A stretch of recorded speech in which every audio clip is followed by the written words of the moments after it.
At kaugnay pa rin po sa paghahanda para sa Undas, makakausap po natin ngayong umaga si CAAP spokesperson Eric Apolonio. Magandang umaga, sir. Yes, good morning po, Sir Rode.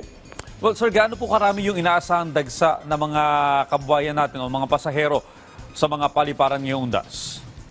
This year po, abutin ng 5.4 million people. Dahil last year po is 4.5. Ano? Normally, ang data natin is ang increase every year is 7% po. Okay, sir, maaari niyo po bang ikwento ko ano po yung mga ginawang paghahanda para ngayong taon ng CAAP? Well, sa ngayon po, nagkaroon kami nung tinatawag na Oplan Biyaheng Ayos Undas 2025 sa pamumuno ng ating POTL Secretary Banoy Lopez. Lahat po nung mga 44 operated airports are heightened alert na, meaning anong pwedeng mag-lead at may mga additional personnel tayo, especially dun sa mga airport na matatagsain ng mga pasahero.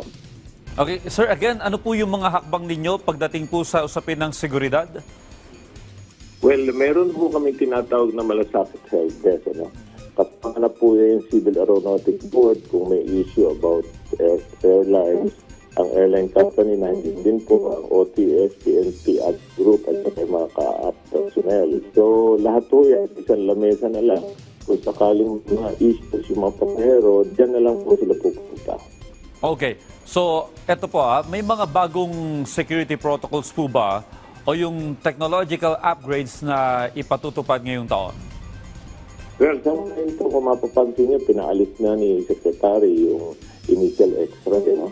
Dahil yan ang cause ng delay na naiiwanan yung pasahero dahil sa pagpasok pa lang mahaba ng pila.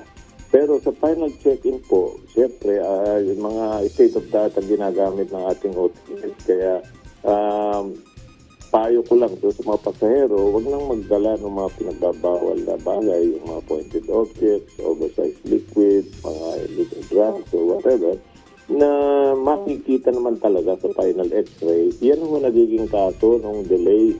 Dahil siyempre, kailangan ilabas lahat yung nakita doon sa particular bag. Kaya medyo, yung nasa likod na medyo madidelay talaga.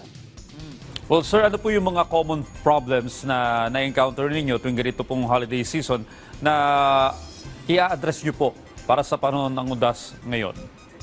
Well, una-una po yung weather factor. Minsan, siyempre, may nade-delay na flights o nakatansel na flights. Hindi natin makontrol yan. But just the same, kahit obligasyon ng airline yung pakainin yung mga pasahero, sa amin po sa CAAP, meron ako kami provided na ganyang na binibigay yung pagkain ko sa kalima na madelay yung flight para maging komportable naman yung paghihintay ng ating mga mananakay.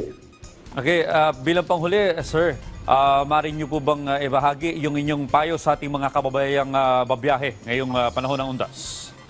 Sa ngayon po, kailangan at least 2 hours before nandun na kayo at kung pwede lang, monitor sa social media yung mga flights nyo para at least hindi kayo maabala o kung madelay man ito o na-cancel. Alright, maraming salamat po, CAAP spokesperson Eric Apolonio.